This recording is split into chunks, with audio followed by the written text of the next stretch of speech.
યુદ્ધની અસર હવે વૈશ્વિક બજારોમાં પણ સ્પષ્ટ દેખાઈ રહી છે. પશ્ચિમ એશિયામાં વધતી કટોકટી વચ્ચે સોનાના ભાવમાં અચાનક ઘટાડો નોંધાયો છે. 13 માર્ચની સવારે ગુજરાતમાં સોનાના ભાવમાં ઘટાડો જોવા મળ્યો છે.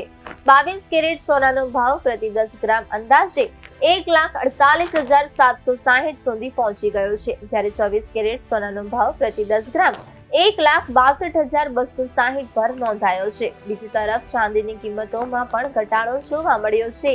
ચાંદીનો ભાવ ઘટીને પ્રતિ કિલોગ્રામ લગભગ 2,79,900 થયો છે. પશ્ચિમ એશિયામાં વધતી જતી તણાવની સ્થિતિ અને વૈશ્વિક બજારોમાં ચાલી રહેલા ઉતાર ચઢાવને કારણે કિંમતોમાં ફેરફાર જોવા મળી રહ્યો છે. બજાર નિષ્ણાતોના મત મુજબ આગામી દિવસોમાં સોના ચાંદીના ભાવમાં વધુ ચઢાવ ઉતાર જોવા મળી શકે છે.